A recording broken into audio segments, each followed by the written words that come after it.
Welcome to StarCraft 2 Battle Report. Hey everyone, I'm Dustin Browder. I'm the lead designer on StarCraft 2. And I'm Dude, I remember when the Banelings used to do terrible damage. Yeah. Robert Simpson, an esports team member, and today we have Matt Cooper playing as the red Protoss and David Kim playing as the blue Terran on Kulas Ravine. This is an alpha version of StarCraft 2, but there's a lot of new units and a lot of new abilities these players can employ against one another. Let's go to the game.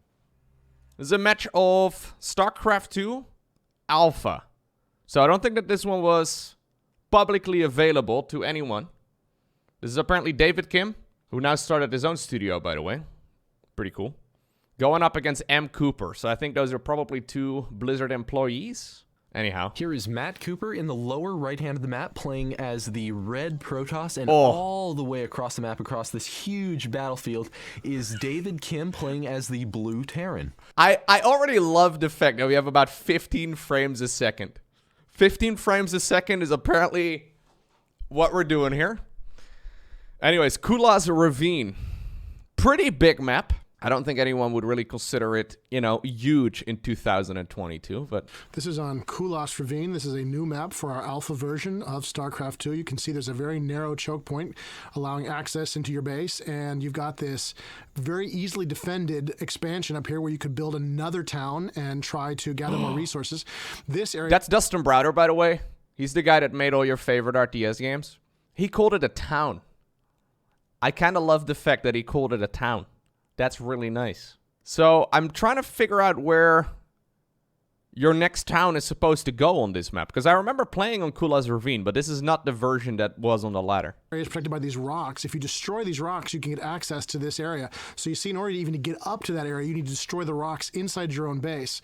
We've also got all the way across the map here a regular expansion for each player. This will allow each player to build additional resources if they want to. But this one's much more exposed. It's easier to get. So this is the... I think this is the natural expansion right over here. Look at that choke point. So there's two choke points. Map design has become standardized over the years of StarCraft 2, man. Like a map like this would never work right now. It would just not work. No one would play on it because it would probably just be Zerg versus Zerg all of the time. To, but it's easier to get to for the enemy as well. And in the middle of the map, we've got these Zelnaga watchtowers, which allow players to see a huge area around them if they capture the towers. These will be critical during the battle as these... Also, another thing that we still have in StarCraft 2 right now, but they used to be a little too good for Zerg players once again. Basically, over the years, we saw patches and updates to the maps to make Zerg a little bit, you know, less ridiculous. Because when you think about it, Zerg only has to invest a little bit of resources to try and take those watchtowers, because you just, you know, need one Zergling there. Whereas for Terran, you need to definitely, you know, you could send a Marine, or I guess for Protoss, you can send a Zealot, but it's all a bit more of an investment. Like, Zerg can easily spare a few Zerglings, and sparing, you know, a Zealot is generally more expensive. These towers are right between both players, and capturing these towers... Like, if we see them right now, we only ever see them on the outskirts of the map to, like, see incoming drops or something like that. Detected. Both players a lot of information about what's going on across the map. And of course, being a good StarCraft 2 map, these areas are mirrored. It is balanced. You can see there is a similar position here next to the Protoss player as there was next to the Terran player. And finally, we've got these high yield expansions here. This is a place where you get access to high yield minerals. You collect additional resources for controlling that area. And both players would be highly incentivized over the course of the game to try to get control of those areas. But as with your expansions, they're much harder to defend. So now on production, we can see both the players trying to keep up with the resources, pumping out another probe and SCV. We do see both the gateway and the barracks being built simultaneously. The Protoss and Terran player already have down at least one farm. We do see a probe and a supply depot. I like how they refer to structures as farms and towns. So I'm assuming whoever is commentating together with Dustin Browder has been playing a lot of Warcraft lately. Build more farms! I think it probably means a pile that is a supply depot, yeah. Depot out on the battlefield. Now that probe is scouting out just a little earlier than that SCV. They're likely going to see each other's scouts and be able to guess, use their intuition to find out where the other player is. We do see the Protoss player. Yes, my lord. In a simulator, so we're probably going to see him going for a cybernetics core and likely warp gates. Yeah, absolutely. It's a very standard approach for the Protoss these days in the alpha version of StarCraft 2. And you can see the Terran player has, of course, spotted the probe. He sees what's going on and he's moving away. Both players are trying to find out where the other player is located. This is very important in StarCraft 2, as it was in the original StarCraft. The more information information you have, the better off you're going to be over the course of a battle. And back in You went second pylon before Cyber... Oh, Cybercore is not coming up yet, guys.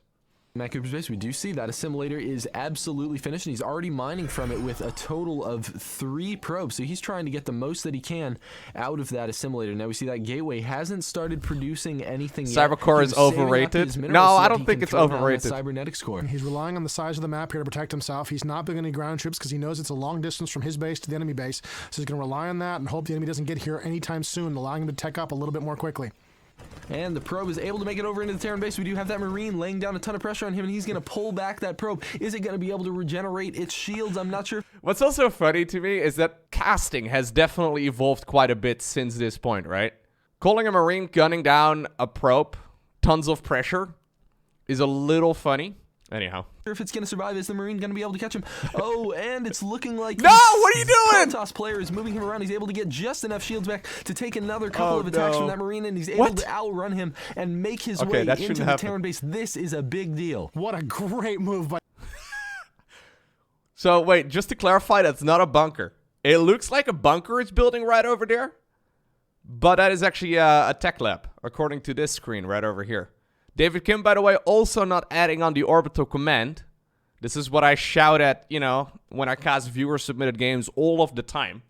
I know David Kim was actually very good as well in, you know, I think it was Grandmaster Random at some point. I think he was very good in RTS games. Anyways. By the Protoss player. He's inside. He's going to get to see what he needs to see right now. He wants to know what's going on inside the Terran base, and he's going to get his way. He's very cleverly maneuvered around. He's playing keep away from that Marine, regenerating his shields. Shields generate much more quickly in StarCraft 2 than they did the original StarCraft, and you can see that probe. Oh, its shields are almost down. It's only got a few hit points left. It is running away from that Marine. It's a little bit faster than it looks like.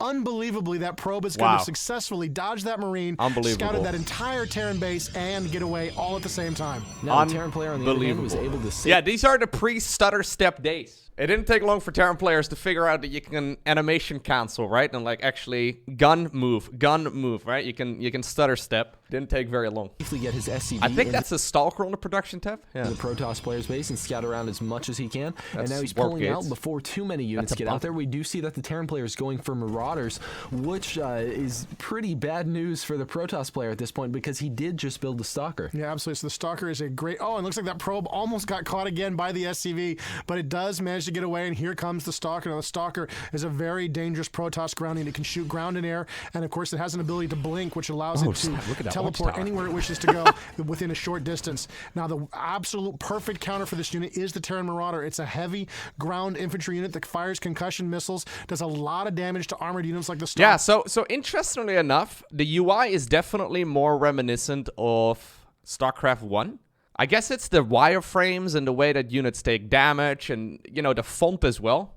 Like the everyone wording right over there and the way that the supply count is in the top right and, you know, production over here. It's a much more original StarCrafty type of font. Anyways, Marauders coming up. And it's the perfect choice to deal with this mobile Protoss threat. Is that SCV going to go? Yes, the final shot. We've got a Marauder engaging that Stalker. Oh my God, that Marauder hits like a truck at the exact same time. Well, against the shields it did anyways. Marauders with 3 little blocks of health bar looks really weird. Lots of damage getting laid down. Who's going to win? Is it going to be the Marauder or the Stalker? Oh, and the Marauder is just able to get off. I like how they just stood there. It's like they, you know, for this show match, even though it's obviously an internal build, I think they probably made some decisions pre, you know, game to decide that they were gonna, you know, make this choice. Probably show the strength of the new Terran unit, and the strength of the new Protoss units, and why it's good and why that one's good. But it takes about one game to figure out that a Marauder would win in a one-on-one fight against a Stalker. Off that last shot right before the Stalker was able to kill soldier. Small gain for the Terrans, but still a gain nonetheless.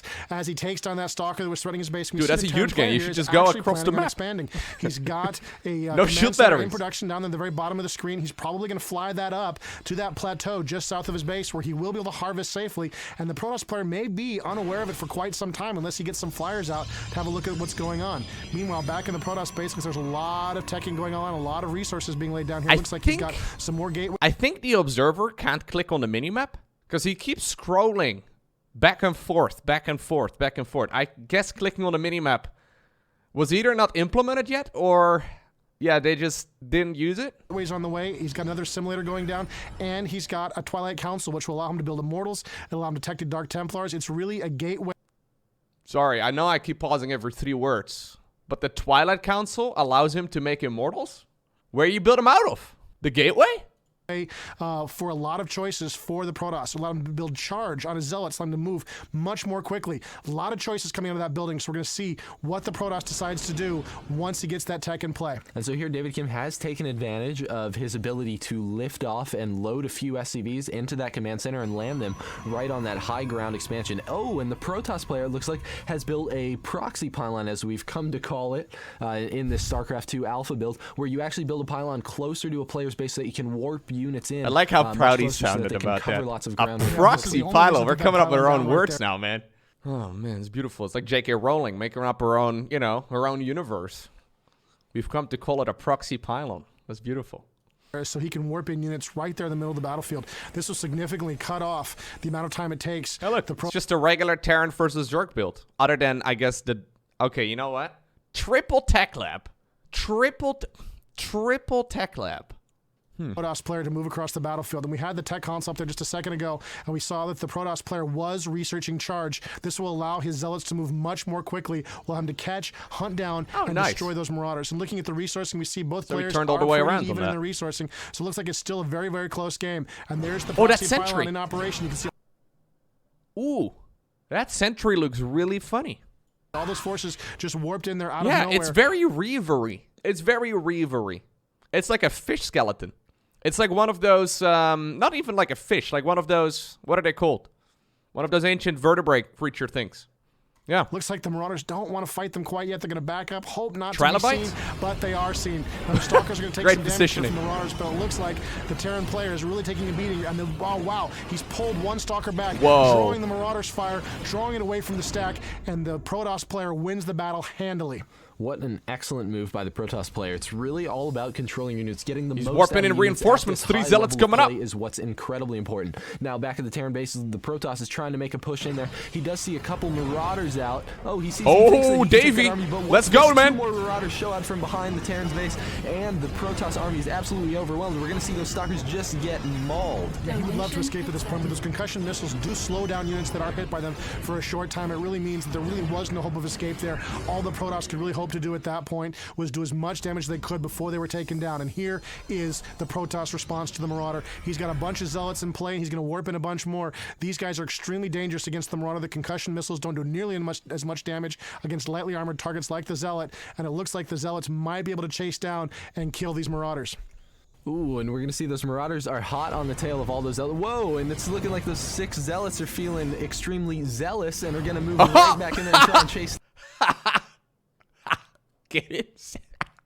down all those Marauders. We got 3 more Zealots getting warped into play, and here they go. They're chasing down those 3 Marauders. Only 3 remaining. Wow, and Charge is finished researching. They are going to be able to chase down the Marauders, no problem. Yeah, there's nowhere to run now, and the Marauders know it. Once that charge comes online, you can see those blurs by the Zealots as they move so quickly. There's no escape for the Marauders now. They're just running for their lives, trying to escape inside the Terran base, preserve this force as long as he possibly can. And the Zealots are loose. They're loose inside the Terran base. It's like a Lowko cast. For the SCVs. It really is. Just tearing the place I'm going to have to start using Zealots. The SCVs are turning, that's great. Fighting back, desperately trying to stem the loss of life, trying to kill as many Zealots as they can. Oh my God, he's taking just a terrible beating in his economy. The Zealots are just cutting into those SCVs. Some Zealots are going down, but the SCVs are taking even worse damage. He's down to 25 SCVs, while the Protoss have 33 still in play. Dude, there's definitely some sort of agreement going on in this game, but they're not going to finish each other off. Like, they're just, you know, kind of tickling the opponent a little bit, and then they... Yeah. The time those Zealots leave the base. So now the Protoss player probably thinks that he has this huge one up, but little does he know that the Terran player actually has that high ground expansion where he's able to still safely gather all the minerals he wants. Yeah, absolutely. The Protoss player's got feeling really confident right now. He just did a terrible amount of damage to his economy. You can see as we're panning across the map there, he was expanding. Oh my God, his gas is already out. The player's got everything going his way. What he doesn't know, of course, is the Terran does so tiny. have Look at the another ball. town. He has another base, and he's making good use of it. And all right, that warping animation was really small. They bypass that bunker, and they're going directly for the SCVs, trying to kill as many as they possibly can. Some of those SCVs are no doubt wounded from the previous battle. The Marines are trying to fight back. The SCVs are trying to get away, but the Zealots are just too tough. They're just trashing them and taking them down, and the Marines are running back for the cover of that bunker if they can only get to it. Oh, but the Zealots are trying to chase it down, and the Marauders finish just in time and are able to take down those Zealots. I have to say, I love Charge. Yeah, it's such a great ability for the Zealot. It really makes them very effective in the mid-game. When the unit is starting to become less and less effective, suddenly Charge can come online and give whole new life to the unit. Now, it looks like the Protoss are having a look around here. He's scouting around the map, making sure. So, just to clarify, I'm pretty sure that that base over there for the Terran is completely walled off. So, Protoss can't actually get over there at all. So, there's no way for Protoss to know that there's an Expo over there, which is kind of interesting. Also, we haven't seen concussive shells. I guess they imagined later on into, you know, development that is probably a good idea. Because if Marauders aren't the answer against Zealots, and Marines aren't the answer against... What is the answer against Zealots? What do you do? Do you have to go into siege tanks and research siege mode? I'm not sure. Expansions. Of course, he doesn't know about the expansion on the high ground. He might be able to guess that the Terran had done such a thing. Wait, they did get concussive already? Wait, did they spawn with it? I didn't see it on the production tab. Oh. You know what I learned, like, literally, like, 3 months ago when we went on the way back machine to, like, the very first forum post of StarCraft 2? Apparently, or not the StarCraft 2, sorry, the original StarCraft. Apparently, the Marine in the very first version of the original StarCraft was actually called the Marauder. And then they changed the name from Marine to Marauder. And then they made StarCraft 2, you know, like a decade later. And then they brought back that name with an entirely new unit. Kind of crazy. I had no idea. For sure. Oh my goodness, looks like the Terrans surviving of that battle are coming out to fight. They're moving out to engage this position. He's got a bunch of Zealots that he's just warped in, and he's engaging that tough Marauder force. The Marauders are having a lot of trouble. They're backing up. They're focus firing on the Zealots, trying to slow them down, trying to buy themselves some time. Dude, Zealots are really good. With repeated use of their concussion missiles. Ooh, and we have them turning around just trying to get off one shot and continue running away. They're trying to kite that Zealot away as fast as they can. Are they going to be able to take down that probe? Those two Marauders. We've got a Zealot and a probe and hot pursuit. Classic viewer submitted game, by the way, so far. Now we're at 1,500 resources. Down both of them. Oh, but 3 more Zealots come into play, and those Marauders are not going to see the light of another day. Yeah, they're absolutely toast. So he managed to eke out a little bit of a victory there, but it wasn't enough. The warp in really helped the Protoss player get back into the game, make sure he got some forces down on the battlefield, and maintain control of the middle of the map. It's very important for the double Protoss gas player at the right now to natural maintain taken. control of that middle area so he can keep up the pressure on the Not Terran in the main, base. though. That's right. Pressure is extremely important in StarCraft 2 because if you leave anyone So this is kind of interesting, right? Because in a way, this is definitely going to be what Stormgate will be like too.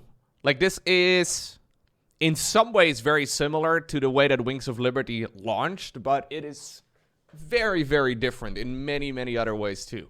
Like, none of this really makes it in the same version that it's in right now. Yeah, Stormgate will have at least 60 FPS.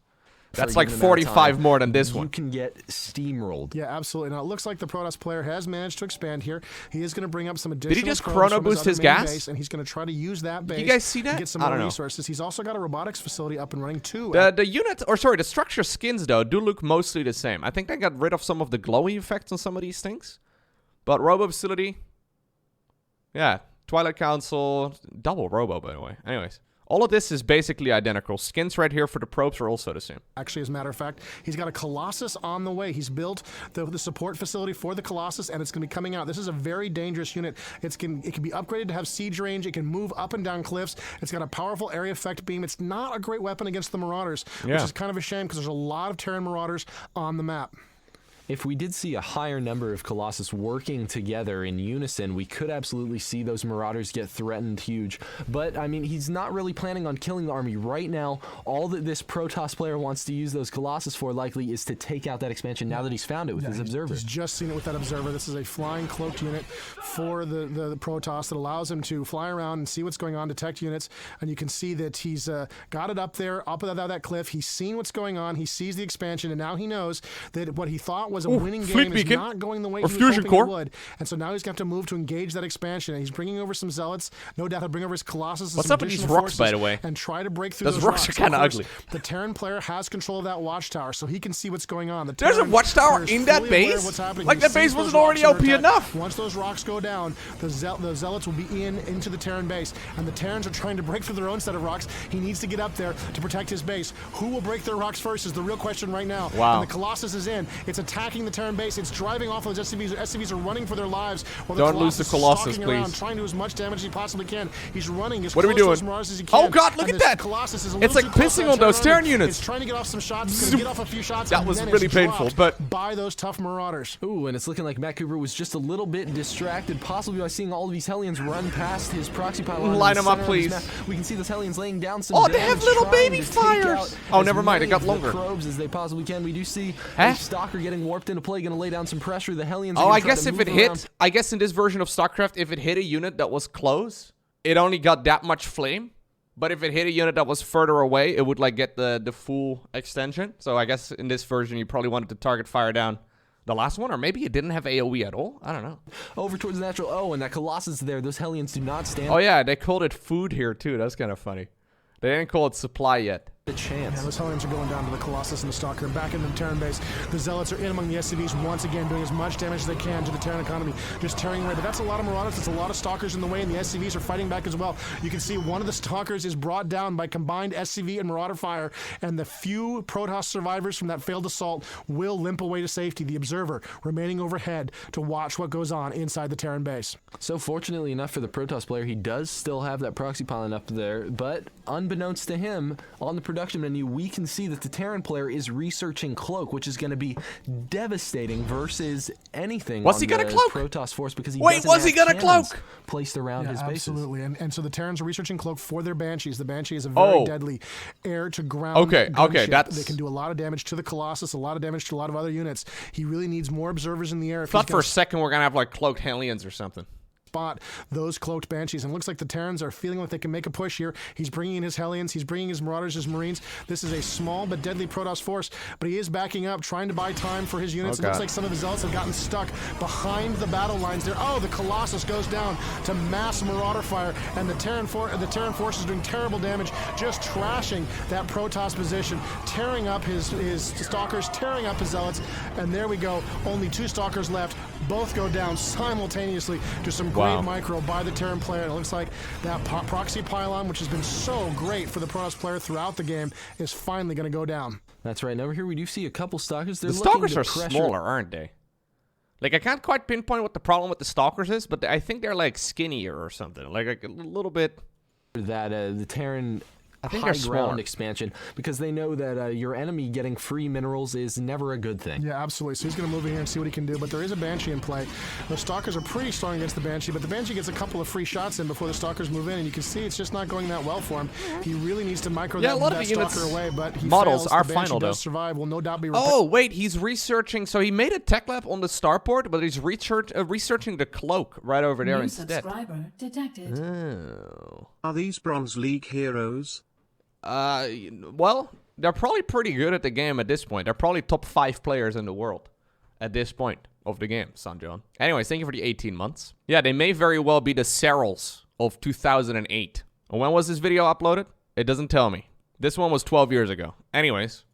Prepared. Meanwhile, out on the rest of the map, it looks like there's another small battle going on. The Colossus have come up. They've destroyed, along with their Zealot buddies, they've destroyed what remained of that Terran strike I don't think force. the- I don't And think the Terrans Colossus in the have middle of the board destroyed are once anything up to again this point. on the run. You can see the Zealots using their charge to hunt down and kill those Marauders. I don't think Now, I've done on the unit anything. Overlay, it's clear that this is not all that remains of the Terran army. There is a large force being created and amassing up in the Terran base. We can see that little blob of blue just moving across the map. And here they come. They're going to be chasing down those Zealots. The Zealots stand no chance Massive. against against the number of Hellions that large. The Italians have a very powerful flamethrower that can really do a lot of damage to light targets like those Zealots. You can see the Terran army is massing up there for a push. This is a pretty decent-sized force for the Protoss, but you can see what's going on with the Protoss, why their force is so small. They've been spending a lot of their resources on expanding over here to this high-yield area, building another base so you can collect some additional resources. What's this that? is very, very important for the Protoss player to stay in the game, to What's keep this? building additional resources, to keep his Oh, economy wait, that's a photo going. card. Wait. And here Am I crazy? Oh, no, what's this? This is very, very important for the No, Protoss player to oracles stay in the weren't game, added until, to like, Heart keep of the building Swarm. additional resources to keep his economy going. And here comes Maybe that was hallucinations? Like, I remember in StarCraft 1, you had the research hallucination. Maybe that's what it was. Banshees on the loose, flying around the map, looking to cause some trouble, and it looks like there's a single SCV from the Terrans scouting around, trying to make sure that the Protoss player is not expanding. That's right. We have certainly seen David Kim's Banshees wreak havoc on Matt's expansions before, and here we go again. We're going to see those Banshees just getting controlled, trying to take out probes one by one. I mean, one attack from each of these Banshees on any of those probes, and they go down very quickly. We do see a Stalker brought into play, going to try to pressure those Banshees, but the Banshees are, of course, going to move away because they don't want it to get killed. Yeah, so he wants to keep harassing them. He doesn't even take a lot of damage on them because he wants to keep the pressure up. Sure hurt that assimilator. Stalkers warping in where those came from, and here comes this scout. This is incredibly important for the Terran player. He's going to spot this expansion. Is he like auto mining his gas or something? Like I keep seeing this little circle thing appear above the gas geyser. Like let me go back. And here comes this scout. Oh, I don't know if you can see it. Look, there it is. There's like this circle moving around above it. This is incredibly important for the Terran player. What is He's that? going to spot this expansion now. Maybe it's just an animation. There were a couple of cannons I don't know. being built, but they're not up fast enough. And the SCV gets right inside. He's going to get a good look at that base. And here comes the Terran player. He wants to push now. He's moving in, trying I like to how engage those Hellions were the Colossus. main It unit looks over like here, he's man. managed to do a lot of damage to those units. Oh my God, one of the Colossus is taking just a beating from those Banshees. The Hellions are backing up under that withering fire, but still the Banshees are doing their damage. Oh, one of the Colossus goes down to the cloaked Banshees, and the last remaining Colossus is going to limp away. Those trying to Colossi find have some done cover under the absolutely guns of nothing his this whole friendly, game. Stalkers there. Absolute And looks like the cloak is trash. still in play. There's no observer nearby. They've done Here nothing. comes the observer.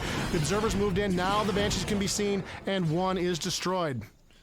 Ooh, what a good attack by the Terran player. Otto, and now that the Terran player is able to see this Protoss expansion, he's going to be moving over there with this large amount of Marauders. That is 12 Marauders, and an additional 4 Hellions are just absolutely going Cooper, to be able no. to tear those cannons apart. There was a unit trying to be warped in, but he focused it during the 5 seconds that Wow. he was getting warped in and killed them before it was able to hatch. Yeah, absolutely. It looks like the Stalker's going to come in and try to bail the situation out, but that's way too many Marauders for that Stalker. He hasn't got a lot of hope of dealing with the situation. Still no real practical way to deal I hope with that Cooper many Banshees. leaves He has with dropped a BM number in of this them, game.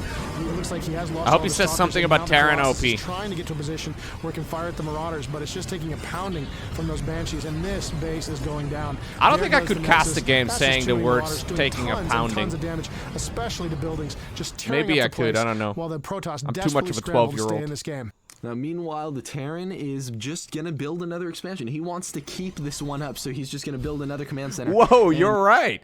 He can literally blame David Kim. That's a good point. That's what the StarCraft community did for the next 10 years as well. We also blame David Kim for our losses, but this guy can literally blame David Kim. That's a good point. take it on over to his natural expansion. Yeah, and it looks like here come the Banshees in once again. Now, there's not actually a lot going on back here. Most of the probes have already left. They've moved off to other areas to resource. So those Banshees can do some damage, but not a lot. Meanwhile, at the front of the Protoss base, the Terrans are pressing in. The Protoss don't have a lot on the field. You can see they're not producing almost anything. There's only 3 Zealots being warped in right now. Yeah, why are compared to they the not large producing number of forces anything? being created by the Terrans. And here come the workers moving out, trying to engage these Marauders. He's got to drive these Marauders away. Here comes some Zealots tearing away at the Marauders, and the probes are moving in, fighting off as well. The Marauders are backing Probes up, doing firing a absolutely shot, nothing right backing now. up, firing a shot, trying to kite these units away, trying to get as much damage as they can get in before they're brought down. They just need to leave this force as beaten as they possibly can, because right now David Kim is just trying to maintain the pressure while he continues production. We can see his resources are doing amazing. I mean, right now Matt Cooper's falling behind because he's using all of his probes to try and harass that the Marauder force. And there go the probes back to production. Not very many left. It looks like he's got a couple of Zealots in play. He's very carefully trying to battle out against these Marauders. I don't think the Zealot's going to survive. It's gonna be a I very think he close battle fell between behind these a little two, while and ago. the Oh, Zealot wow. wins narrowly Wait, with 2 17 Zealots, points one against remaining. 3 The Zealot Marauders? is the victor. I guess A they were very low small HP. victory for a very, very troubled Protoss player. Wow, and Okay, David Kim well- is actually doing even better than we may have thought. He does have another expansion down in the bottom left of his base and has this huge, overwhelming force moving across the center of the map to seal the deal. Yeah, and here is the trouble coming in for the Terran player, a huge force of Hellions and Marauders. I guess in their minds right here, the Hellions right here are replacing the fire bets or something along those lines, right? Like Hellions and Banshees have never been proper army units in StarCraft 2, at least not at a high level. They've always kind of been like a supplemental unit, right? I mean, I guess we see Hellions with mech and all that, but Really it's kind of funny nothing to on the see them ground that can being stand used up as to main this. He army needs some units air here. forces to Maybe deal that was with their it, but original he doesn't intention. have them, and here comes Yeah, maybe the he's last replacing of the vultures. Protoss Yeah, maybe defenders, that's what he's doing. Desperately trying to stem the loss of life. He rushes the workers in, but those Hellions are the perfect counter. They tear through those workers and cut them all to pieces. This has really got to be the end of the game for the Yeah, Protoss I think player. he's probably in using them lot as of a counter trouble to the here. He's Zealots. lost, and Exactly. There's the GG. Matt Cooper conceding the game. Good game, he says, to David Kim. Wow, David Kim, well done. Is there a Zerg versus Terran as well? I'd like to see that or something. A Zerg versus Protoss? David Kim is just too good. Yeah. I believe Dustin Browder works at Dreamhaven these days, which is that new company that Mike Morheim started some time ago. Welcome to StarCraft 2 Battle Report. My name's Dustin Browder. I'm the lead Dustin! designer on StarCraft 2. And my name's Robert Simpson. I'm a Blizzard esports team member. We've got a great game for you here. Matt today. We've got Cooper Matt Cooper going playing up as the against- Blue Zerg, and we've got David Kim playing as the Red Terrans. These players are going to be duking it out on Blistering this guy stands. can This just is a do one 1v1 race. map that no one at home has gotten to see yet. Down in the lower left-hand corner of the map, we can see David Kim starting as the Red Terran. Oh, I remember this map. Is this a map where you could wall with 2 gateways right over there in that choke point? What's it called? I don't remember anymore. Someone must recognize. Blistering Sands? Is that the one? And all the I way think across so. the terrain up in that top right corner. Oh, minimap we have still doesn't work. Matthew Cooper playing as the Blue Zerg. Yeah, so this map has a lot of special features on it that will really affect the course of gameplay, and there's a lot of new mechanics that are original and new to StarCraft 2 on this map. Now, coming down from the Zerg base, there's this narrow ramp here that players can use to defend their base. And from this ramp, you move into the first, what we call the natural expansion. This is a place where the Zerg player could easily create a new base and harvest some additional resources. So what happened? What was the meta on this map, right? I remember this specifically for Protoss versus Zerg.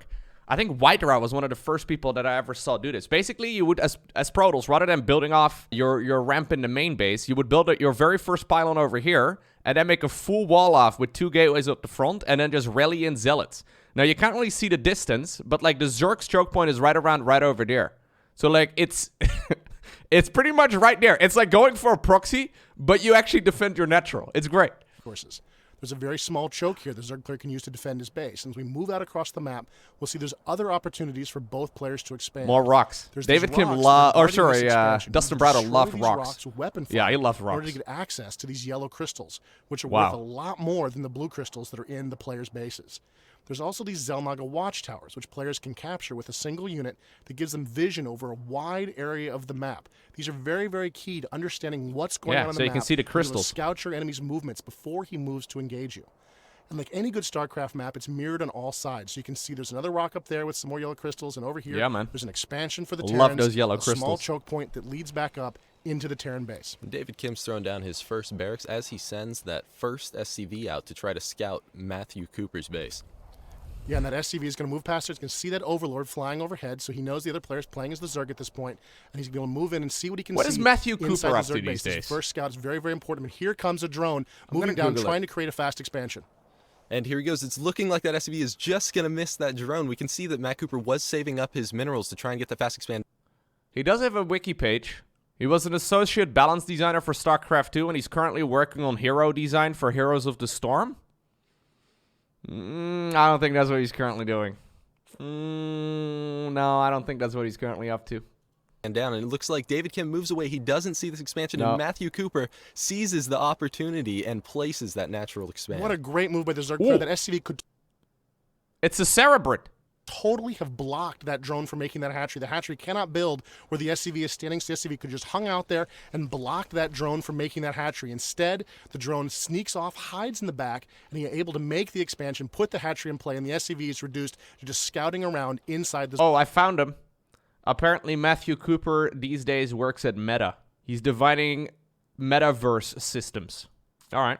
Zerg base. And so David Kim is moving this SCV around, and it looks like Matt Cooper tries to throw down a spawning pool, but that SCV gets a little revenge by blocking it, delaying it for a few seconds. Matthew Cooper knows that he needs to get down that spawning pool to keep up, and there it goes. Dude. Yeah, that's exactly what he was hoping to do with the hatchery. He could have I would 100% buy a skin that turns all of the Zerg building skins into that. kept that hatchery occupied and off Look at the that. board for a long time. But It's very instead, the hatchery StarCraft has 1. gone down, and now even the spawning pools go down. Kinda And dig it. That SCV is just reduced to scouting around inside the base. And now David Kim's base, he's just building like usual, and back over at that natural expanse, and David Kim is not giving up on harassing this natural. And there goes a bunker. What a great move by the Terran players, Wow. putting a bunker into position. move. There. And you can see the drone is attacking the bunker, trying to attack the SCV to make sure that bunker doesn't go into position. If the Terran player can get any troops into Come that on, bunker, Matthew. it could be a real problem for the Zerg player. Now, the Zerg player is not discouraged by this move. He's moving out an extra drone to give it just a little bit back up. He That's a wants that StarCraft 1 hatchery to sound. finish. It is imperative to his strategy to get that fast expand. And here That's comes the Terrans that's trying a to reinforce StarCraft that 1 bunker. Zerg. He's got another SCV, and his first Marine is moving across the map. Yeah, that's a trying to get to Hydra, that right? bunker in time Yeah. So he can really use that bunker to tear apart that hatchery and just cause all kinds of problems for the Zerg player. Like we can see that Matt Cooper's spawning pool just finished up, and there we can see 4 Zerglings being built. He's going to need those Zerglings to take down that bunker. Now you can see in the upper left-hand corner there we've got our new overlays that show us what's going on the map. And you can see there are 4 Zerglings currently in production right now and a Queen, which could be instrumental in protecting this Zerg base from this very aggressive move by the Terran. Dude, this is not a spawning pool. This is like a water slide park over here, man. I wouldn't want to leave that pool if I was a Zergling. That looks amazing.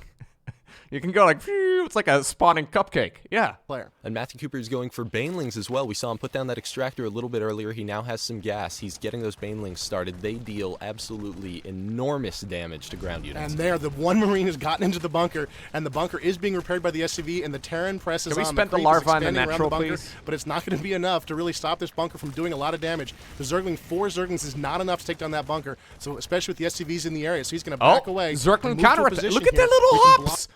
Oh, look at the little Zergling hops. Sorry, I need to look at those again.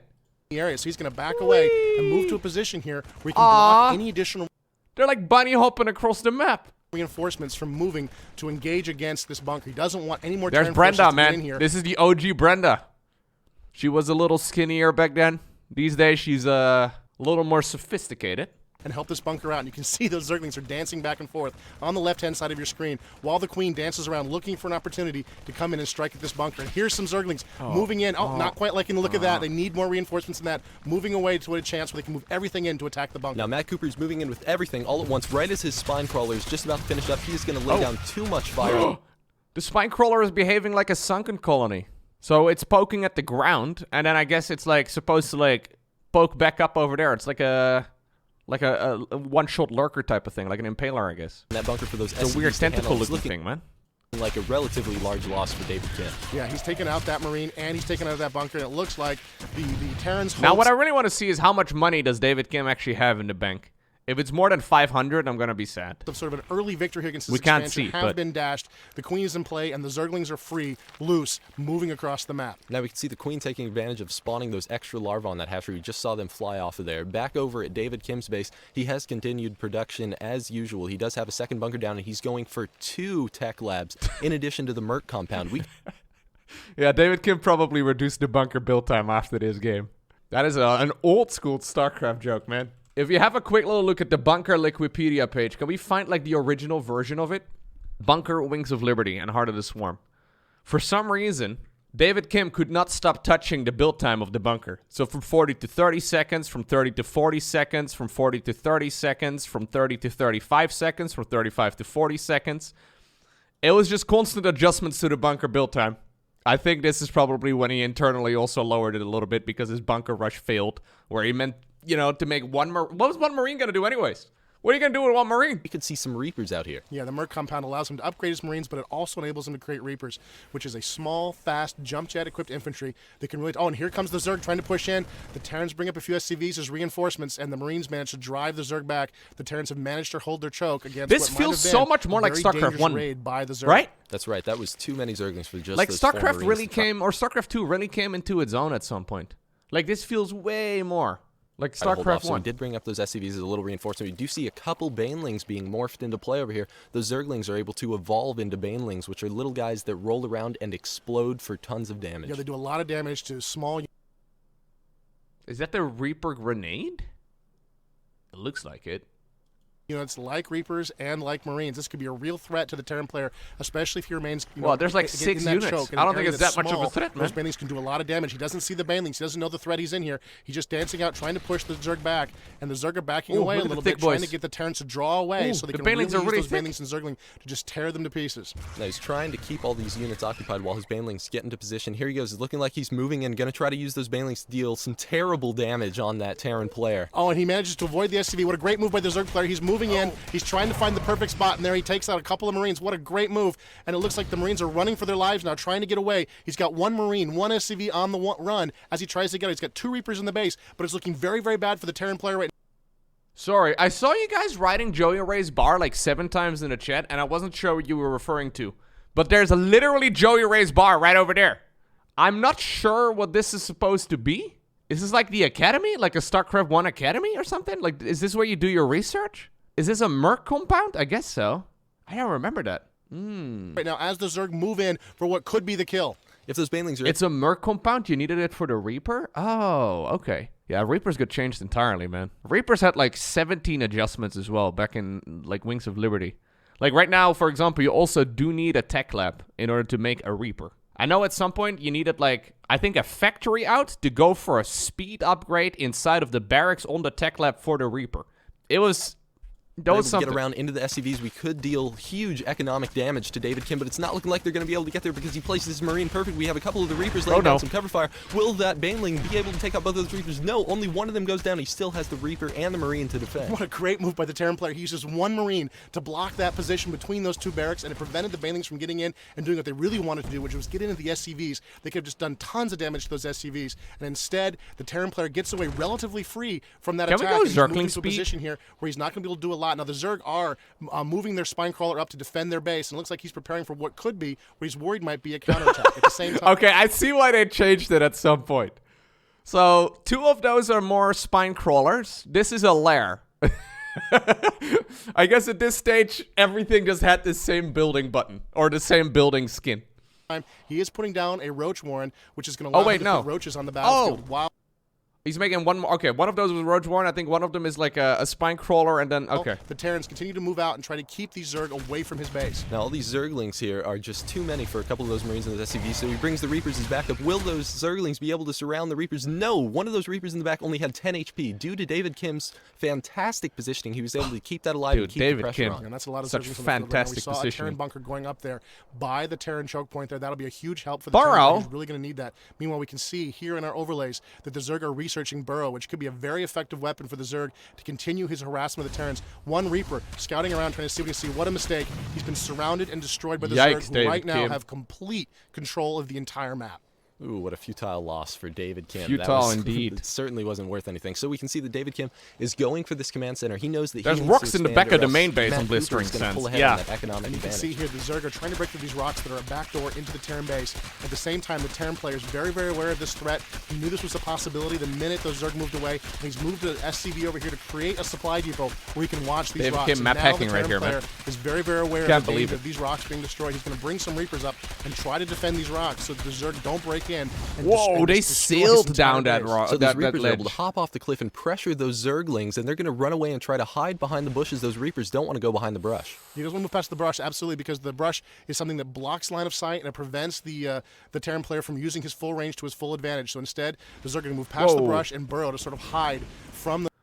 Is that +1 infantry weapons? I guess it is. For a second, I got excited that there's some sort of Gatling gun or like, I don't know, minigun sort of upgrade. Those Reapers, and you can see there's more Roaches moving up, even as the Reapers move up to capture this watchtower. They've captured the watchtower, and that's allowed them to see the Roaches. And you can see the Roaches. These Roaches moving are in as here. fast as That's the not a good Zerglings, fight man. for those Reapers, and they're going to move away to safety.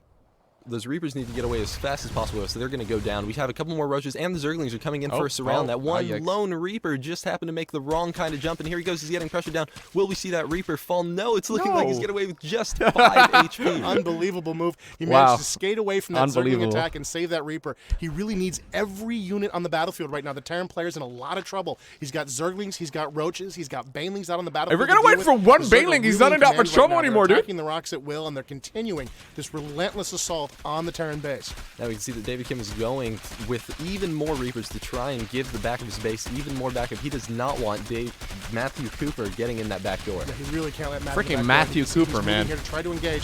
He's jumping down. The Reapers are very effective. Those two So pistols obnoxious with against the Zerg. those Zerglings. And you can see he doesn't want to fight the Roaches quite as much. Even though he might be able to survive that fight, he would lose a lot of Reapers as part of the battle. About an hour, you let can us see the drink. Zerg knows this. He's bringing up more Roaches to keep putting pressure on these rocks. At the same time, he's moving other forces to the front. There you trying to go. keep Matthew, David Kim now guessing. you're thinking, Where man. are the Zerg going to attack next? That's right. Matt Cooper is now able to pressure both the back and the front at the same time. We can see a bunch of Banelings Love getting it. morphed into play. Will they be able to finish in time? We have a bunch of those Reapers trying Matthew to go around going from the front and the destroy back that at the roach set, same but it's time. not looking like it's going to happen. Love Will it, we see the Matthew. Banelings finish? We're probably going to see some DA charges thrown down. Oh, there they are. Here come a bunch of Banelings. Oh, Matthew! Terrible damage on Terrible, both sides. You can terrible see the Zerg damage. lost almost all of their forces to those D8 charges. That's to how those you do it, proximity man. mines Thrown down Okay, and then you by throw the away a Reapers. couple At the same Banelings. time, the Banelings swept in and just took out a huge number of the Terran Marines. You can see the Zerg are trying to press their advantage here and get in, but they don't have a lot of forces left. The Marines have managed to reinforce that bunker, and now the Zerg are just not really able to be very effective with what they See, have. here's They the got a problem, couple of though. roaches. Matthew The Cooper. Marines- Matthew Cooper has not made any drones this whole game. So despite all of that, yeah, I think Terran's still fine. They're dancing They around, don't even making- need mules here. Looks like a Marauder just came into play. That's going to be the end of that Roach right there, but there is still one Roach loose on the battlefield. And you can see it's gotten into the back here, and it's attacking that Marine, and now it's free to attack these this SCVs. is- Here this comes is the Saro Baneling, versus trying to do Maru some in damage. It does some 2009. damage to those SCVs, not enough to take them all out, but still enough to hurt them very, very badly and allow this Roach to get a lot of free kills on these SCVs. Now, fortunately enough, Matt Cooper does have burrow research, so he's able to burrow that Roach while it very quickly regenerates its HP. That's going to enable it to recharge and still maintain just as big of a threat as it was in the first place. Yeah, he's got this Commando Roach here in the back of the Terran base, just tearing up the SCVs, and he's continuing to pressure the Terran's front door, moving in Zerglings against those Marauders. Not a lot of forces moving, a little bit of a waste of an attack here by the Zerg player, but he wants to keep the pressure up, and he wants to try to make sure that the Terrans can't figure out what to do. You see, the Roach is up again, and he's tearing away at those SCVs, killing as many as he can. Meanwhile, the Terrans are moving up some forces, trying to take out Get that him, Roach, and man! end this persistent threat. Oh, Burrow. Oh, and there it goes, burrowing again just in time before that threat can become imminent. We do see an infestation pit is going down for Matt now. He might be going for some higher tech units. We may even see some infestors on the field. Yeah, Infestors would be a powerful choice for the Zerg right now, but it's also a gateway building for him to move into much higher tech units. He can move all the way up to Ultralisks once he gets that infestation pit into play. He needs to improve his lair, but he can really move up. And you can see the Zerg here are burrowed. There's some more Zerglings out on the map. The Terrans are moving out. The Banelings are burrowed. Matthew! He decides not to use them quite yet. He's drawing the Terrans out. The Marauders are not the greatest target for the Banelings. Still a pretty good choice. And it looks like the Zerg No, players it's not sort a of good drawing choice. the Terrans out, waiting for them to move to a position where we can You know really what we get a lot of need? kills Zergling as speed. cheaply as possible against this Terran advance. And David Kim is moving up towards that Zelnaga watch area. He wants to take control of the center of the map so that he can see exactly what's going on. If only his units had made it there a few seconds sooner. It's looking like Matt Cooper is going in for a surround. And here he goes. Those Terran units have nowhere to go. Oh, there's really nowhere for them to run now. It's going to be just all over but for the screaming. Here comes the Banelings moving in, just taking out those Marauders. It's all over blowing but up, for the killing screaming. everything inside, I love and it. The Zerg, once again, have just complete control of this battlefield. A few Marines coming way too late, trying to rescue their buddies, don't arrive in time, and they're all torn down by this relentless Zerg attack. Now, Matt Cooper, again, is maintaining control of the front of David Kim's base. If he is able to keep up his economic advantage, we could really see him contain David Kim until the bitter end. And you can see he's attacking the back door again here, trying to break through these rocks, and it looks like David Kim has got nothing left to defend these rocks with right now. Dustin He's gonna Browder has a very unique ability to keep talking about the back door without, making a little bit of a sniffle a single time. That's really quite impressive. How many times can you say the word? Anyway. to let them fall, and that's going to give the Zerg another entrance into the Terran base. I don't really see how the Zerg player cannot fail to just overrun the Terrans. We've got more Banelings coming into play, and that supply depot is going to go down very quickly to this Zerg attack. Now, all these Banelings are just about to finish morphing. We could see them make it right into David Kim's resource line and destroy a ton of SCVs. Here go the Zerglings. They're trying to lead the way here. Oh, and a couple Marauders and some Marines make it into some bunkers. Those It's Marauders looking are like shooting the half the Zerglings screen cannot away. pursue. Yeah, David Kim realized the threat and the danger was in there. He put up some bunkers very, very quickly to allow him to defend his base there. He knew he was not going to protect those Amazing. rocks anymore and that they were going to fall eventually. So he has put up some bunkers, allow him to defend himself. Meanwhile, the Zerg are moving here to the front door, trying to see what kind of threat they can offer. But this is what Dude, David Kim some is time a to move his bunker troops around inside his connoisseur, base. man. So he's free because the Zerg player's taking a little too long here to press his attack to move his troops around and protect himself however he chooses. Now, back over on production, we can see that the Zerglings are researching faster movements so that they can run around a little quicker. Matt Cooper Yes, metabolic boost, please. That's very good, man. I like that. Yeah. being extra careful to make sure that 20 David minutes Kim into the cannot game. look around the Okay, rest of the 14 map. minutes He's into got the total game. control right now. He does not want the Terran player to understand what's going on right now. And the Terran player has no idea there's another expansion going on. So, here by for the way, Zerg. in total on this map, there's 1, 2, 3, 4 bases per player. Right now in StarCraft 2, it's very common to have 8 bases per player. That's about average. 7 to 9 or so is about, normal. So, basically, you gotta imagine this map times 2 to get, like, a more accurate version of 2022. No, this is the StarCraft 2 Alpha. This is before beta. right now. He doesn't know about it. And it looks like the Zerg are really in command of the map right now, able to do as they please with this force right in front of the Terran base. We do see a couple infestors coming into play. Now, David Kim does not want any more commando roaches up in his natural expansion, so we did see a couple of missile turrets going down over there. We do see that David Kim now has worked all the Infestor looking thick. Look at that. way up to Banshees. Right, he's really bought himself a lot of time here with all of these delays. The Zerg are not that high-tech yet, and the Banshees are coming out. This is a gunship for the Terran player that's very, very effective against ground units. Not a lot of anti-air in the game right now for the Zerg. It's going to make the Zerg very, very vulnerable to these Banshees. If he can get them into play, they can do a lot of damage to the Zerg right now. So the Terran's not out. He just loves burrowing stuff, man. Technology could really come into play. There's 3 Ravens now, though. Drive off this force that's been harassing them for the whole game. TYU. And here comes Matthew Cooper. He's scouting out the rest of the map as well because he's not sure if possibly David Kim had already built a command center and floated it over to one of these locations. So Yeah, it's so unprofessional. hard with the Terrans to know what exactly is going on with their medevacs and all of the choices they have. It's very easy for the Terrans to sometimes sneak some buildings around the map and hide them in places where you least expect them. Dude, it's LeChonk. It's like the new Pokemon they just announced. What in the world? I like LeChonk. This is apparently the new generation Pokemon right over there. Oh my god, it really isn't that far off. Fantastic. You saw those Banshees flying by overhead. Not a lot of Banshees moving out from the Chungus. Terrans, but he is I in a love bad it. position. He needs to try to put some pressure back on the Zerg, and this is what he needs to find. Lowko, Destroy it is just a Dowadiru. Oh god. Am I gonna Google this? Is this some weep it's probably some... No, it's not. Oh, it kinda is. Wait, what? I'm not familiar with this lore. Hold up now. The Dowadiru is the 3rd hero unit of the Heart of the Swarm campaign. He initially appears as a grotesque Zerg experiment and spits acidic vomit. So this was the original Infestor skin? Oh. So what do the Infestors do What there? a great move by the Terran player, using these Banshees to find this expansion and forcing this expansion. That blood just animation. Destroying this expansion entirely and forcing it out of the game. It's just Blightbringer. And we can Oh, see I guess David it is Kim Blightbringer, continue yeah. to pressure into Matthew Cooper's base. We can see them flying overhead. He is going to use this air advantage to the best of his ability. We can see them coming over here headed straight for the infestation. I like how the Zerg player spent like 15 minutes trying to knock down the rocks. And yeah, David's like, yeah, I'll just fly over there. Yeah, he's moving right for it, doing the damage he can. You can see there's one Hydra's can play. That's not a lot of forces. Oh, some infested Terrans being laid down by the Infestor. These guys are not that effective in combat, but they do have a rifle that can shoot air, and that's what the Zerg player needs desperately right now. He needs some They turned out to be quite effective in combat at some point, though. They turned out to be quite good at some moment, huh, when it came to fighting. anti-air. So he uses those infested Terrans as a soft counter.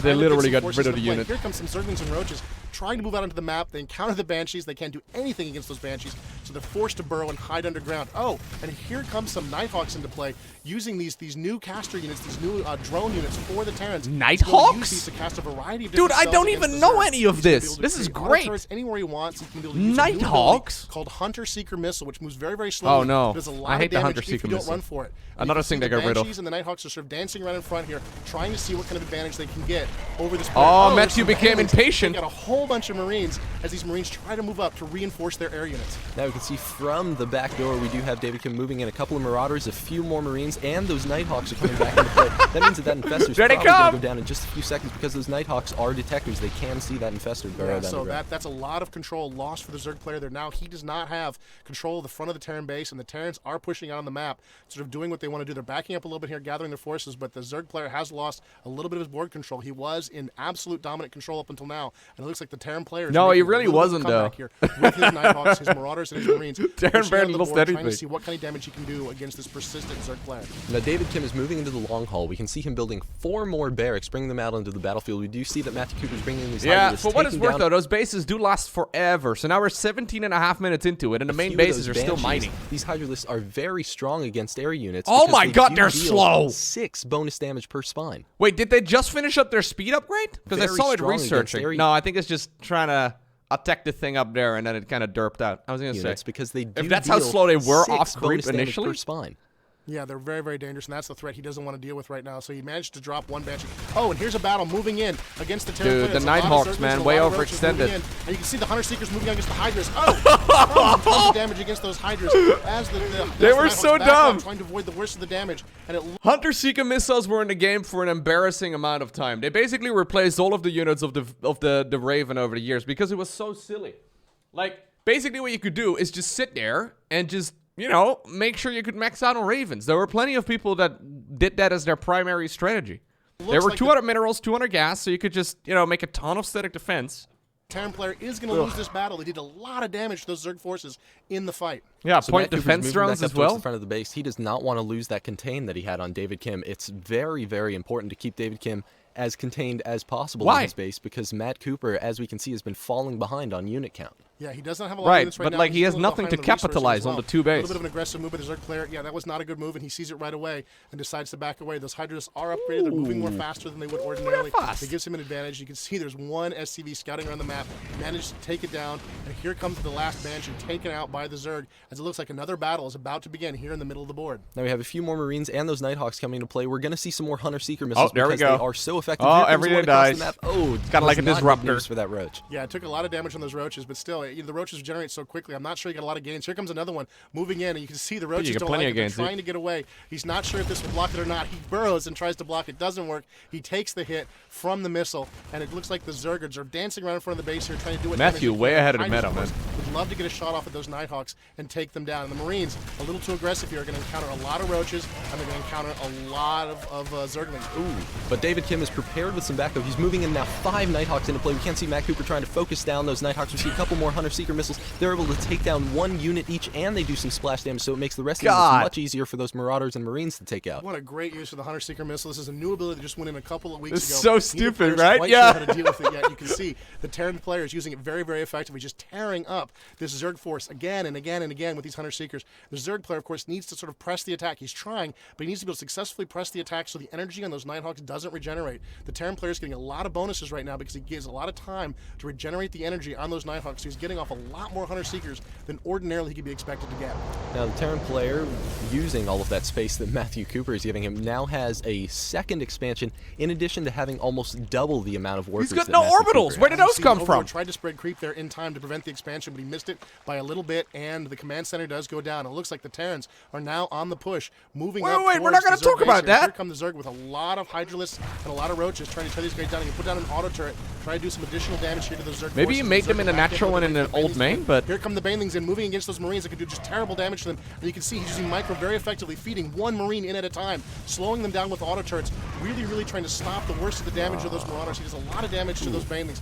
Takes damage in return, but still great use of Micro by the Terran player. He Yeah, really sure. reduced the amount Continue of onwards damage over he there, could take David from Kim. those Banelings by very carefully moving his forces and using auto turrets to try to slow those Banelings down. As all the ground forces fall, we can see that the Nighthawks are moving up into the Zerg base, trying to pressure as much as they can, or possibly just salvage the rest of his units to try and make them last as long as possible, and that Queen is able to take out that Nighthawk. Yeah, what a great move by the Zerg. And the Zerg looks like, again, they're in command of the situation. Moving up into the No, base. The they're really bunkers not, look like though. those Zerg's bunkers super are broke. empty, and there's really nothing the Terrans can do at this point to defend this base. They're going to have to bring some additional reinforcements. He's using his SCVs to try to defend himself against all of those Zergs. And oh, here come the Terran reinforcements. More Nighthawks, more Marines, and more Marauders to try to defend this expansion and protect it from the Zerg. Those Hydralisks and those Zerglings are just no match for this force. We see a ton of Nighthawks, we see some Marauders, we see some Marines coming in. Those Marines do have their combat shield research, which means that now instead of having only 45 HP, they have 55 no mineral HP. walking, This I is guess. huge against Hydralisks and Zerglings. Yeah, it's a huge, huge advantage for the Terran players. It really gives the Marine a lot of additional use in the late game to get that upgrade. And you can see the Terran players are back in control against all odds. He's got his Marines, he's got his Marauders, he's got his Nighthawks. He can detect burrowed units with his force. He can deal with just about any threat. Ooh, there are some Banelings trying to... yes. So you're saying all of that out loud, Dustin. That doesn't ring a bell. Like the Nighthawks deal with literally everything. It's like, nah, it's fine. Because they did publish it. Like they changed the name of the unit to the Raven, but to morph, but he morphed them a little too far to the front, and they're taking damage before they get a chance to come out in the battlefield. You can see they've all been taken out by those Marauders and those Marines, and the Terrans are pressing into the Zerg base. The Zerg player's backing up, trying to sort of buy himself some time to see what he can do to avoid the worst of this attack, trying to give time for his base defenses to tear up that Terran force. Matt Cooper's trying to use his Hydralisks, his Oh, Roaches, Marines his in Spine the Crawlers to front. defend his base. It Hydras looks like is it's just no disturbing. match with that combined Nighthawk backup for those Marines and Marauders. We have him moving in. It's looking like Matt Cooper's getting backed up into the corner. Is there anything that he can do to stop this situation? It looks really bad for the Zerg player. He's backing up. He's trying to buy himself time. You can see the Marauders and Marines are just tearing his force. But here come the drones trying to move in. And there's the GG from Matt Cooper. Good game, he says to David Kim, as the Zerg makes his final stand here at his expansion. amazing gameplay. Yeah, so StarCraft 2 in the alpha version was more like StarCraft 1.5. Okay, I think there's one more. No, there's 2 more. Okay, I'm gonna watch 1 more and then I'm done. Alright, here we go. Next.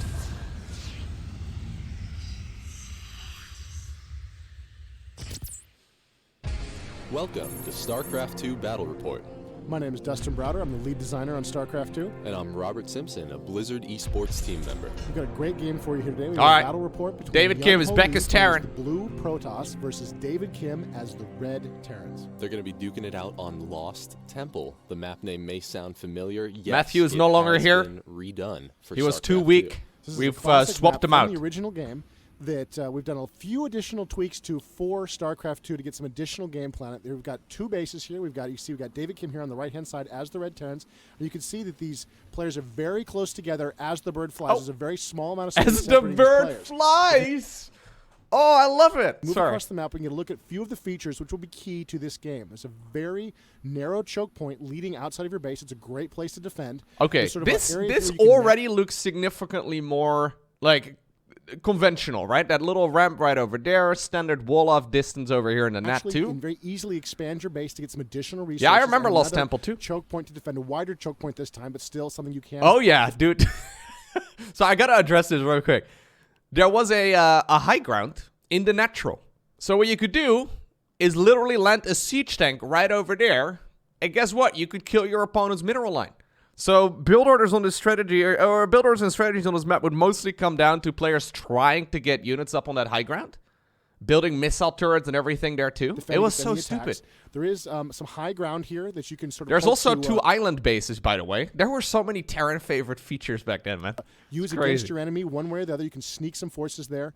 There's also these Zelmaga watchtowers on the map. And Oh, you can they gain look better control of now, those too. watchtowers and see a huge area of the map. Control of those watchtowers is very key to sort of understanding what's going on the battlefield. This is a high yield expansion. It's also blocked by those destructible rocks. It's really, really important in the late game for one of these players to take that over, have some additional resources. It'll often help a player make that final push that they really need to overcome their opponent. And you No, can see this is it the highest mirrored on all resolution. sides. There's another watchtower, and of course there were some more rocks there with some more high yield resources. So you can expect the players to sort of battle across this whole area of the map. Again, there's another high ground area that you can use to defend your base, or you can use it to make surprise attacks on a player who's trying to defend his natural expansion there. So it looks like the scouts are already on the move from these players, looking to move around some of their early workers on the map to see what the enemy is up to. Up on the production overlay, we can see that the red Terran All right. player is currently working on his barracks and his refinery. That's There we see the already looking scouts better, just too. past each other. So now David Kim might have a better idea of where exactly Yunho's camping out. We'll see If you he now senses update the font rather, I think it will look much more like this is maybe it's the same font and I just went with like a different thickness or something because this already seems far more conventional. TV to that 12 o'clock position or not. Yeah, I think it's Meanwhile, actually the back same at font, David just Kim's thicker. base, he is working on blocking the front of his ramp with his barracks and two supply depots. This is a very natural thing for Terran players to do, that especially against bunker. Zerg or against Like, it looks Protoss, like a to try to bunker. block off your ramp there to prevent sort of early attacks with zealots. Buy your Marines some more time to get in some more shots, and you can see in this case, I think it's like that's the a extra pylon advantage on the of production also tab. blocking off that probe from getting inside and seeing what it needs to see inside David Kim's base. A little bit of aggressive moves there. It looks like that worker from David Kim's a little bit of trouble there. He's being attacked by Yun Ho's probe, and it looks like he's gonna have to run for cover there, try to get away from that very, very aggressive probe attack. Yeah, SCV barely making it away with 20 HP. If that supply depot had taken a few more seconds, it would have been done. You Okay. can see that David Kim is going for an orbital command. Very early, he wants to have his resource advantage. Yeah, there we go. There's the worker trying to get back in the base. This is You see much he better. Lowered his supply depot to let the worker back in. He had a Marine there to drive off that probe. So it looks like David Kim has managed to see what's inside the Protoss base, which is what he needed to do. He needed to scout, and he has done so successfully. Meanwhile, the Protoss right now Ooh. are blind. They don't know exactly what's going on inside the Terran. There's two different types of pylons.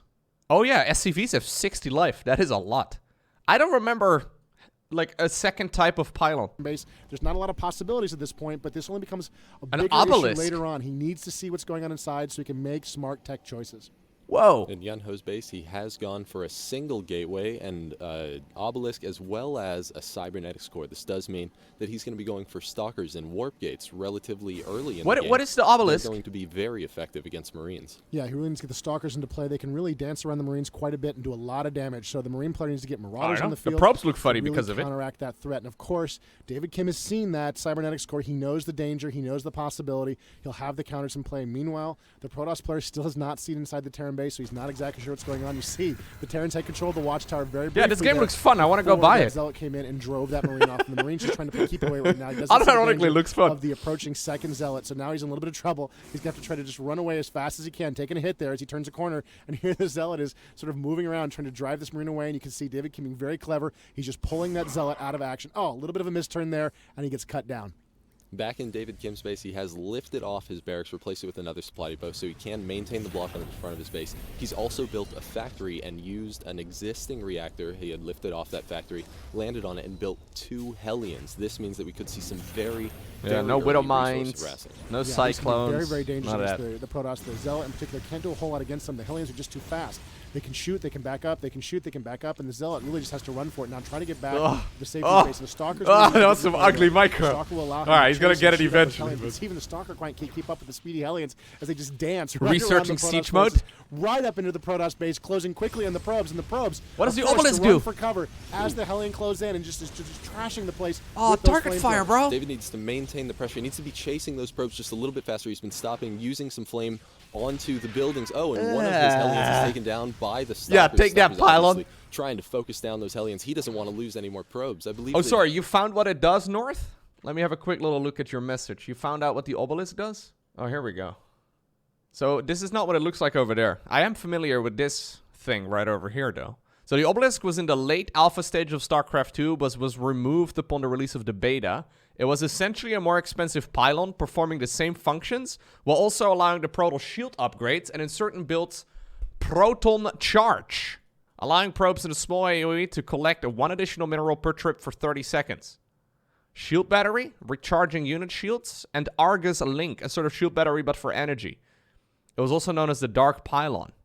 Yunho got away with only losing 3 probes. Very lucky escape. Yeah, it was really, really good moves by keeping those probes away and keeping his forces pressure up. Sounds David Kim, very a little broken. Too early maybe with the Hellions, only 2, not a lot of damage you can do with those. He did do some, and he did manage to do a little Thank bit you, of harassment. Starboy. You can see Thank you just very much. boiling across the map now. You can see their blue just swarming all over the place, while the Terrans, meanwhile, are backed up into their base and are waiting now. Thank you also, for the San inevitable John, for attack. gifting us up to The Terran North. player just finished researching siege mode. This is exactly when he needs it. We see Yunho trying to get up there with the Stalker. Oh, siege nice. tanks just barely out of range and going to be barreling down onto those Stalkers, forcing Yunho to retreat. Yeah, that's the kind of damage he does not want to take right now. He cannot afford to take that kind of damage with just those Stalkers. He needs a lot more forces if he's going to break that choke point at this point. Some interesting moves here from David Kim. They Looks did like make he's it going bigger. for double command centers at this point, backed up into his base. He can lift off those command centers as the Terran and fly them to any location on the map, but still, it's a very bold move for this point in the game. Yeah, I No, just if forgot you how really to need macro, touch dude. One resource, so you can see that Yunho did have a second That hasn't changed much. base already established. That's at his natural expansion, so he really needs to play his A game, and he'll likely be expanding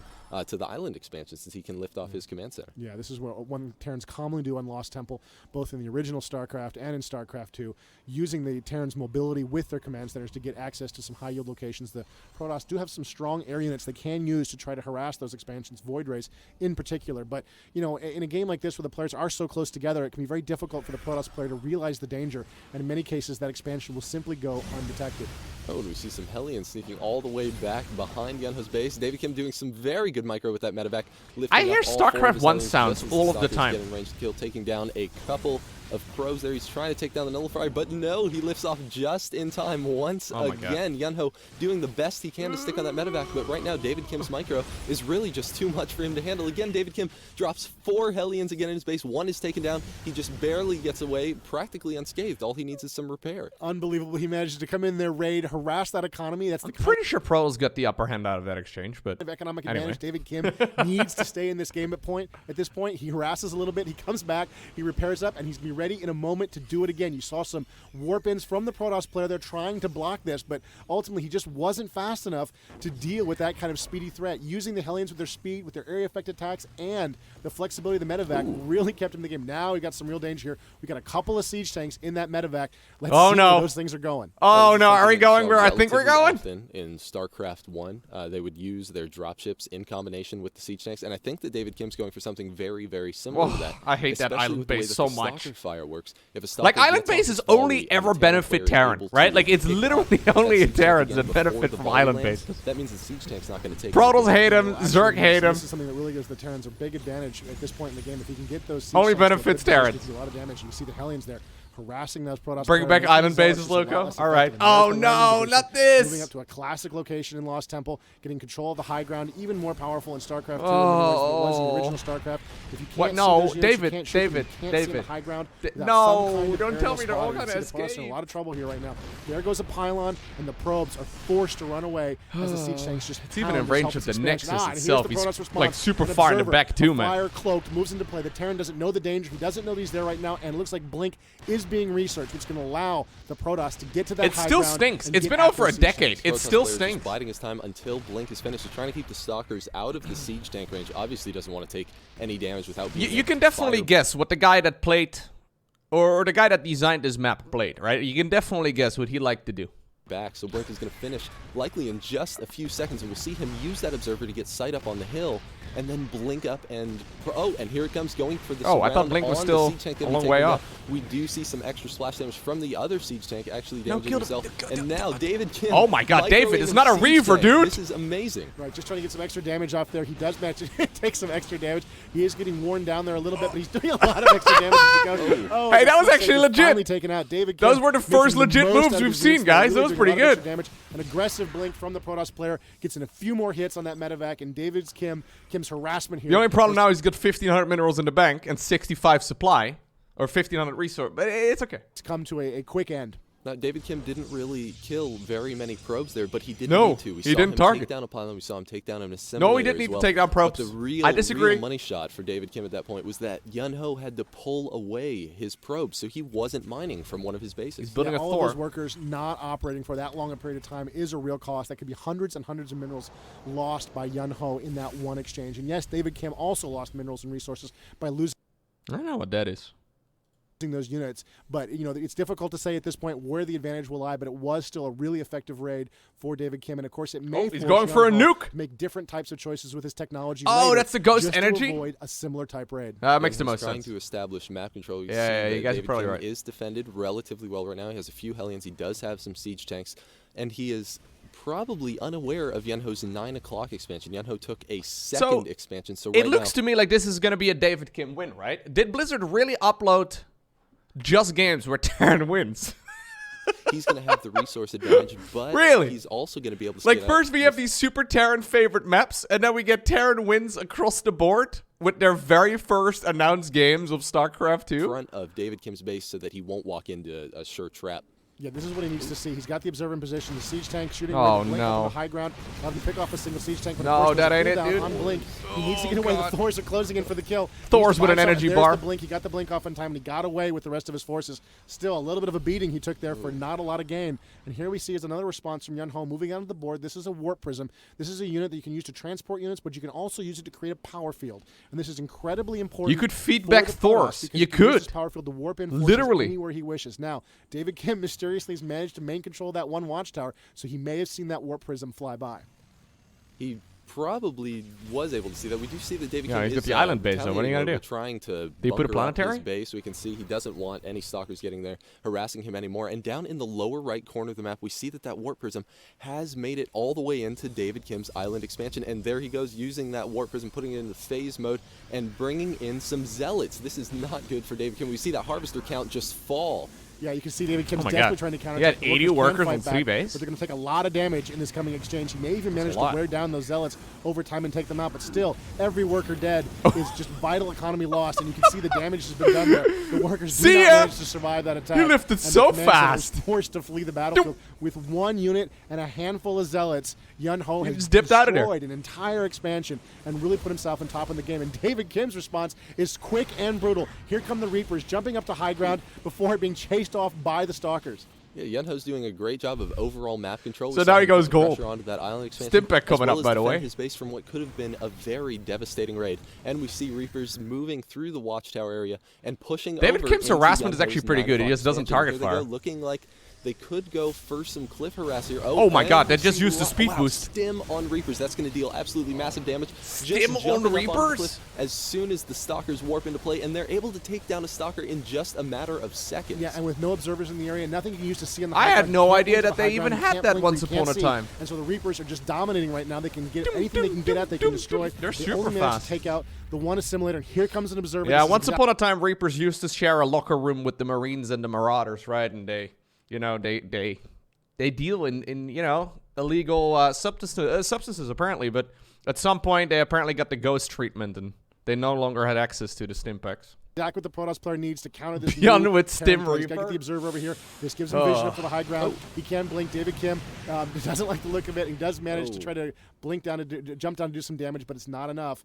And the Stalkers overwhelm the Reaper attack. Yeah, David Kim thought that he could jump off of the cliff, harass a little bit, and then jump back up. But little did he know that Yunho was already in position with an observer. Yeah, and just the jump down and Dude, the those jump up Thors cost are him some huge. very, very important time. But it looks like David Kim has got a huge force now moving out onto the map. David Kim has built a planetary Look at those fortress crystals. at his high yield here, which is a vital, vital benefit. It looks like the Zealots are going to stay in play there, guarding that location. David Kim over Guarding on the that left-hand side of the location. map, I think you pushing forgot up about against him, the bro. Protoss. Major battle about to occur right here in the middle of the field. Oh, we see the Stalkers trying to blink away. Yunho is right now fighting a two-front battle. David Kim has a really good position at this point in the game. that's a lot of High and Templar. he's going to be setting up camp out in the middle. The siege tanks were in siege mode. He's going to be you wanted falling High back to Templar, the last Xel'Naga game. Watchtower, putting them in siege mode. Once again, he really wants Yunho to try making a push. I don't know on what him. they're gonna do against He siege take tanks. control of this position. He really hopes Yunho will be foolish enough Feedback come to out here and take Thors. all those Marauders. Please. Look, he's got the This is also when feedback used to deal more damage. There's a Sty Storm. Huge, huge hit. Lots of damage. The Marauders can kind of tank that, but that's way too many No. hits. They need more than Oh, that God. if they're going to Deals take that a lot kind of damage. damage, You can't actually. take multiple Sty Storms. Okay. And here come the Protoss pushing in, looking for Okay. like another Sty Storm right in the middle of the Terran stack. Come Not on! looking too good for David Kim. Some great Oh, placement on dude. those side storms from Yunho. He really used his tech advantage to overwhelm David Kim's army. He has the perfect Storm counter stacked to any back sort then? of low Did tier it? army. That side storm really turned the tide of battle, and he had enough High Templar that he was able to just storm after storm after storm. Maybe There's the Protoss will win, charge. guys. This is looking really, really great for the Protoss right now. They've got a huge advantage. They've got a massive amount of board control. They've got a much larger army, and they're moving onto the board. The Terrans, of course, got to have some kind of response here. And it looks like the Oh Protoss no, are he moving forgot down to researching engage this play. Kydarian Amulet. That was an upgrade once upon a time for High Templar that I think he's attempting right over there that allowed them to spawn with enough energy for a Psionic Storm right away. So you could warp in High Templar and just start storming. And they're moving onto the board. The Terrans But he doesn't have it over here. He only has gotta have feedback some energy. kind of response here, and it looks like the Protoss are moving down to engage this planetary fortress. You can see they're trying to tear it out. The Terrans, meanwhile, Dude, are carrying it that rapidly. planetary Even won't as they're die. sidestepping The SCVs. Meanwhile, the Terran Can you force click on moves it again? right behind this force. More side storms as the Terran and Protoss battle it out over this planetary fortress. Oh, but it's not Bro! looking good for Yunho. He's been sandwiched in. I with swear to God, at this point of StarCraft 2's development, every single one on the StarCraft 2 team played Terran. They all did. a planetary force. It's got how much armor? And a large army, and he's almost about to take down the planetary fortress, but no. Oh, the planetary fortress Oh, with it sub still hurts. 100 HP just barely lives. Unbelievable. Huge amounts of damage to David Kim's army. He loses a ton of SCVs there, but still, I think the advantage went to him. He wiped out that entire Protoss force. Well, a little sneaky shenanigans by the Protoss here. They've There's got a some nuke. High Templar on the high ground using that warp prism. Maybe there's Observer some man, damage up there. use the Meanwhile, minimap. it Oh, we looks found like it. A nuclear weapon from David Kim has been launched. He's got a medevac Ghost being overhead healed. trying to heal. The Ghost is healed while the medevac picks him up and the nuke lands, hitting the Nexus, failing to destroy it, but still doing a lot of damage as David Kim's forces roll in to trash this Protoss base. Oh, the Ghost just barely gets away. Good thing the medevac was there to heal him up for just enough right now. David Kim doesn't have sight, but oh, he throws down a scan, able to take down those did? stalkers. And now it's Oh. looking like, wow, that Nexus is free reign. You can see the Thors. Oh, that's using the their special 350 ability to millimeter deal cannons on the absolutely Thors. That's why they had an massive energy bar. damage to Yunho's base. They deal so much damage. Storm on the Thors is a little bit of a mistake. You really should be going for a phase shift at that point. It's a new ability. You're probably just not 100% aware of it yet, but it allows you to actually get the Thor out of the action.